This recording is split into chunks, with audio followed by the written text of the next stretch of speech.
Hey, how's it going? In this video, we're going to be taking a look back through the year at some of my favorite pieces that I demoed here on the channel. So the Vertex Steel String Supreme Slight Return version. This is a super subtle pedal, but it can be really powerful if you're going into an IR loader or something like the Cab Zeus and going direct to front of house with it. Also, just putting it last, after the drives before modulation, or you can put it after everything, just as a master tone shaper, kind of give a little bit of grit, a little more body, or it can tighten things up, kind of like an EQ, but just more in a fun way. Here's a clip from that video.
The J.Rockett TOUCH Overdrive.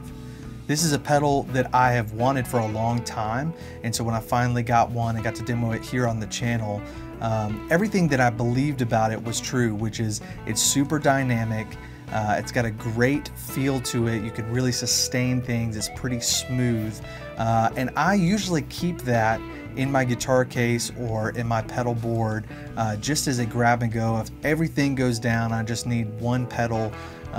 That's the one that is grab and go. It's also in such a small package, you can throw it kind of anywhere. It's just a backup.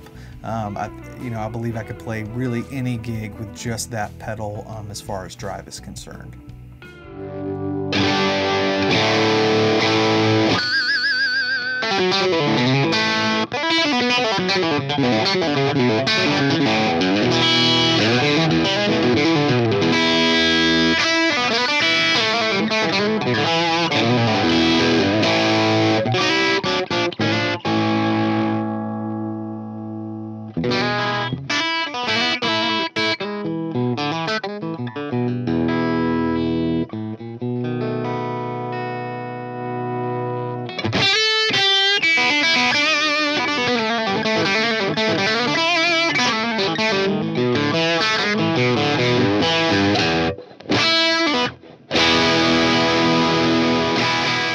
The Bogner Harlow. This is a super powerful compressor and boost. It's got an incredible amount of headroom on tap. It is the most important pedal on all of my pedal boards because it becomes after my drive section and is a master compressor, more of like how you would use a compressor in the studio. And I feel that it gives me a really consistent feel and response while maintaining the honest characteristics of whatever drives or anything that I'm putting in front of it. And just having a singular tone knob just to brighten things up a little bit or give a little more bottom end, I find extremely useful.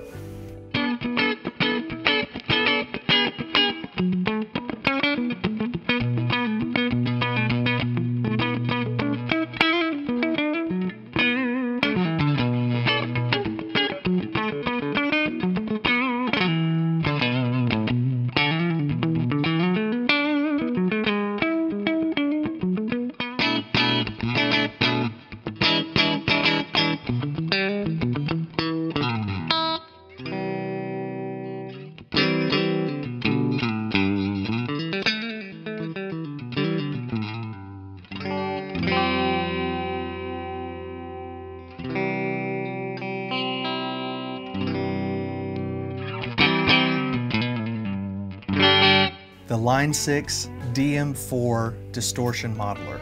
What a cool pedal. It's sitting right over there on the bookshelf over there. It's such a fun pedal, and I've grabbed it a couple times just to play around you know, with some of the settings on there because of its time of when it was released. It's really, really incredible, and it still can sound very good today. Is it super practical because of its power consumption, because of its size and weight for a pedal board today? Maybe not, but what a cool piece of gear to own. Here's a clip from that.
The Ibanez TS9DX Turbo Tube Screamer. This has always been my favorite tube screamer. Not only because it was my first real pedal, but also because of its 4 different modes. It really allows you to get different flavors of that TS9 overdrive, including one that's got a lot less gain. And I find that extremely useful. So it will forever be my favorite tube screamer, and here's a clip from that demo.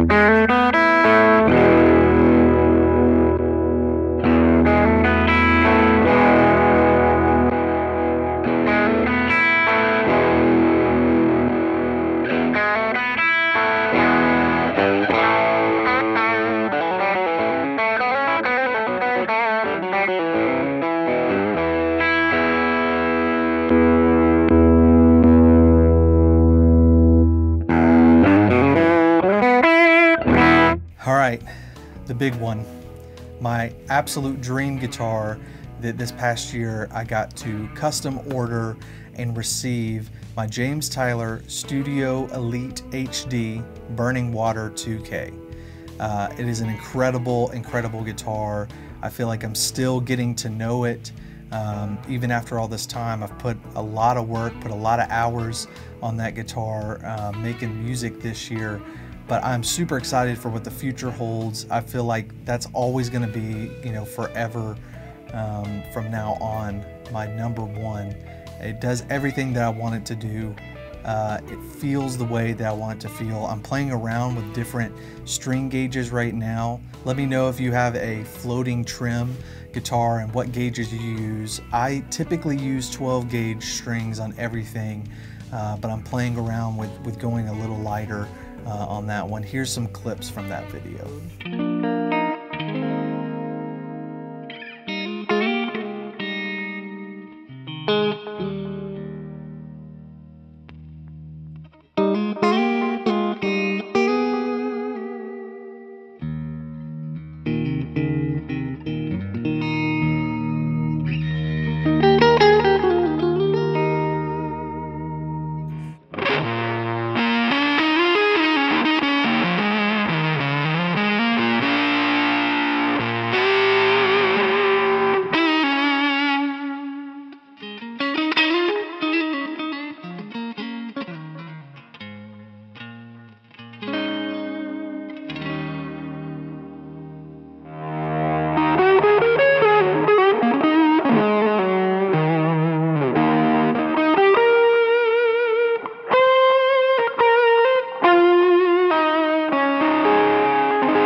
Strymon Riverside multi-stage drive. It is my most used overdrive pedal. It is my #1 first choice, almost for anything within the low to mid gain sounds, when I'm not trying to go for the distortion sound, but kind of anything you would think that an overdrive could cover. That is my #1 go-to. The 3-band EQ, you've got a preset built in on there. It can really cover a lot of ground, and I just love the way that it feels to play.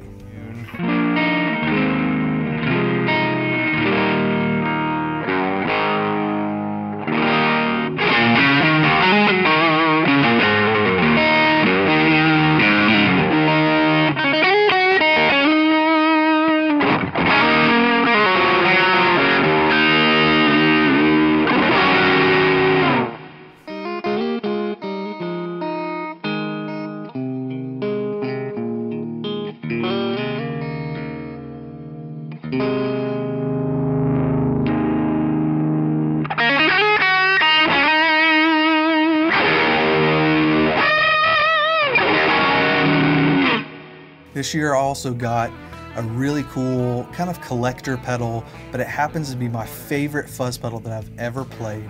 And I'm kind of on the search for a reproduction of this circuit, something I feel more comfortable putting on my pedal board, because I definitely don't feel comfortable putting this Prescription Electronics OVERDRIVER on my board. It is such a cool finish, the one that I got. It's an earlier era one. It's not a reproduction. When they briefly kind of came back into production, that company restarted. It is just unbelievable. You can hear it on the trio single that my Blues Trio put out just a couple months ago, and on the solo, it is just the most inspiring fuzz pedal that I've ever played.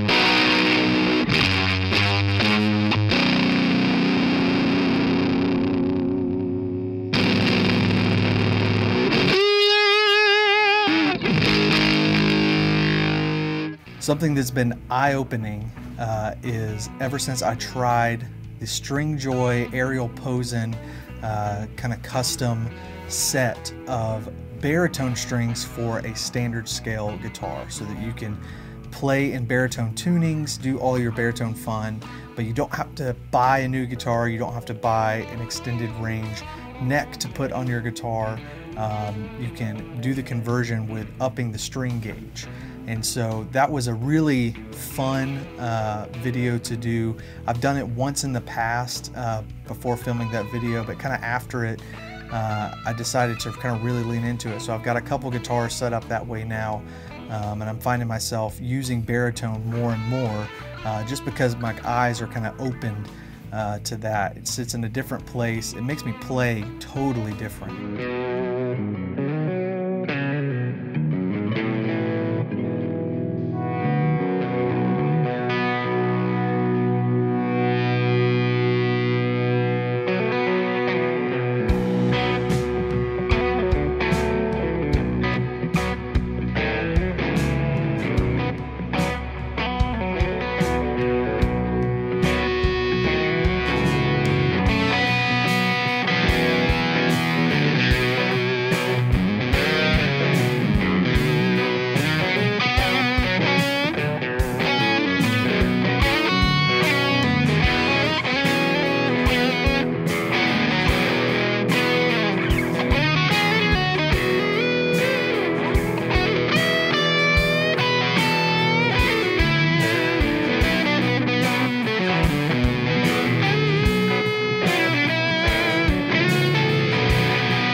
MYTHOS variable treble bleed.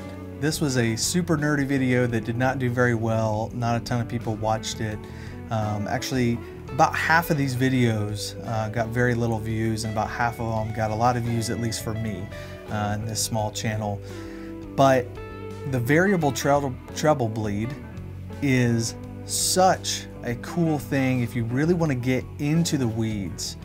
I can't remember how many different variations of those 4 little dip switches that you get, but you get so many different treble bleed values and different ways to achieve a treble bleed circuit on your volume pot of your guitar.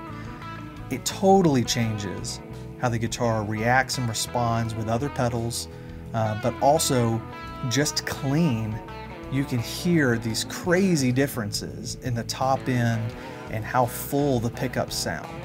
And so, you know, something as small as that can be the thing that you're looking for to change in your rig and in your setup. And the variable treble bleed allows you to kind of test and try out, figure out what exactly you're looking for as far as the treble bleed circuit is concerned. It's a super nerdy video, but if that's something you're interested in, even if MYTHOS isn't still doing the variable treble bleed, which at this time of filming I'm not sure that they are, just finding the treble bleed circuit that you want installed on your guitar, I found that, you know, that video was really eye-opening to me on exactly, you know, what these different values actually do as far as how does it make the sound different from the pickups. But I'll play a couple quick clips from that.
Alright, and now the big one, or maybe the other big one with the James Tyler. I've had for about a week now the Axe-Fx 3 Mark II Turbo. I still have a lot to learn before I can really confidently do much with it. I've got to figure out what would actually be useful to put on this channel using the Axe-Fx. I don't think that it's really necessary to do a demo. There's plenty of demos and it's kind of hard. You can't go through all the options in one video. But as I'm learning, I've got some ideas. So if there's some things that you would love to know about an Axe-Fx, if you're coming from a non-modeler world, I would love to do videos answering more obscure questions for the people who aren't necessarily looking for, you know, to buy an Axe-Fx. They aren't looking for tips and advice on how to use their Axe-Fx, but just curious what questions you may have. If you know, I'm somebody who I've never owned a modeler until now. I've played a few, but the capabilities of this thing are incredible. The capabilities of this thing are incredible, and if I'm honest, I immediately am having the best guitar tone that I've ever had in my whole life. That's the honest truth. So I don't have any clips from that. I did an unboxing video last week. Thanks for watching this video. I hope you made it through the holidays all right, and I wish you a happy new year, and encourage you to not get overwhelmed with accomplishing goals, setting unrealistic expectations for this next year. I think 2023, something I'm going to do for myself is try to set some really good, achievable goals and have my expectations really be set alongside reality. And I think that's going to make me happier in the next year, and hopefully it'll allow me to be more productive and do more things, like spend a little more time with this channel. Let me know some of your favorite pieces of gear that you have gotten this year in 2022. And until next time, I've been Colin.